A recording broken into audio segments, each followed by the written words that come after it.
Assalamualaikum warahmatullahi wabarakatuh. Perkenalkan, saya perwakilan dari kelompok psikologi industri. Sekarang saya akan melakukan wawancara terkait job analis bersama dengan Ibu Rosma. Baik, terima kasih atas kesempatan yang telah diberikan. Nah, di sini saya dengan Ibu Rosma dengan nama jabatannya sebagai apa, Ibu? Di sini jabatan saya sebagai bidan pelaksana lanjutan. Bidan pelaksana lanjutannya di tempat atau rumah sakit mana? Instansi saya yaitu Rumah Sakit Umum Syekh Yusuf di bagian kebidanan. Oke. Kalau boleh tahu di bagian kebidanan ini, departemennya ini apakah memiliki atasan langsung? Ya, dalam ruangan kami itu terdapat kepala ruangan sebagai atasan langsung, kemudian departemen yang menaungi kami itu departemen kesehatan. Oke. Berbicara tentang pekerjaan secara umum atau secara meluas di kebidanan sendiri itu, pekerjaannya bisa Anda ceritakan? Di ruangan saya yaitu ruangan perawatan NIPAS yang mencakup perawatan tentang ibu dan bayi.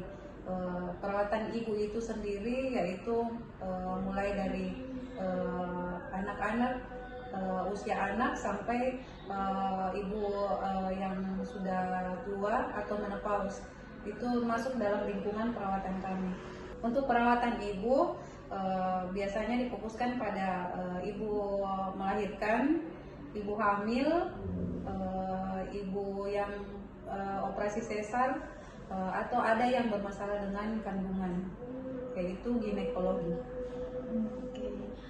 Itu tadi terkait pekerjaan yang secara umum atau secara meluas. Nah, bagaimana dengan aktivitas utama yang dilakukan dari Ibu Rosma sendiri itu?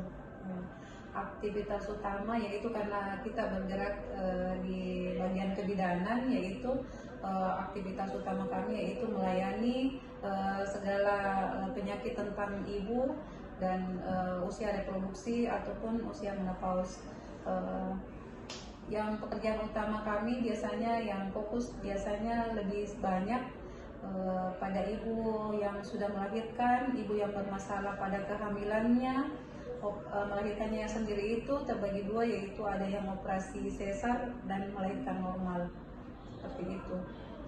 Baik, nah itu tadi terkait tentang aktivitas atau pekerjaan utama. Nah, di samping itu apakah ada aktivitas tambahan yang dilakukan Ibu Rosma sendiri? Iya, aktivitas tambahan sendiri itu selain kita langsung melayani pasien, kami juga melakukan pekerjaan administrasi, yaitu untuk melengkapi administrasi pasien seperti berkas-berkasnya kami perlu lengkapi untuk pengklaiman jasa kebidanan, seperti itu, jasa perawatan. Nah, selanjutnya tentu saja di dalam pekerjaan tambahan utama dan secara meluas tadi itu terdapat beberapa wewenang yang Ibu Rosma kerjakan. Nah, wewenang apa saja yang Ibu Rosma kerjakan? Iya, dalam struktur organisasi kami itu ada tingkatan organisasi di ruangan kami, yaitu yang pertama dikepalai oleh kepala ruangan, yaitu yang mengatur segala keseluruhan anggota mulai dari pekerjaan sampai pekerjaan ke pasien sampai bagian administrasinya. Kemudian di bawahnya yaitu ketua tim dan anggota. Nah, saya sebagai anggota berwenang untuk mengerjakan dan melaksanakan instruksi dari dokter untuk apa yang dikerjakan kepada pasien. Nah, terkait tentang kondisi lingkungan kerja Ibu Rosma, bisakah Ibu Rosma menceritakan bagaimana kondisi lingkungan kerja Ibu Rosma? Di lingkungan kerja kami yaitu terdapat 3 tingkatan kelas, yaitu kelas 3 sendiri itu terdiri dari 3 ruangan. Masing-masing ruangan itu terdapat 6 tempat tidur. Dalam ruangan tersebut terdapat pendingin udara, kemudian televisi dua buah. Diberikan fasilitas kamar mandi juga 2 buah dalam setiap ruangan. Kemudian wastafel juga 2 untuk pasien. Kemudian kelas 2 terdiri dari 3 tempat tidur, masing-masing terdapat 2 kamar mandi dan 2 wastafel, 2 televisi. Dan di kelas 1 terdapat 2 tempat tidur, pendingin ruangan, kemudian 2 kamar mandi dan 1 televisi, seperti itu. Dan ada fasilitas kulkas. Nah, untuk perlengkapan kerja atau kemampuan teknologi yang disediakan kantor itu sendiri, apa saja yang disediakan?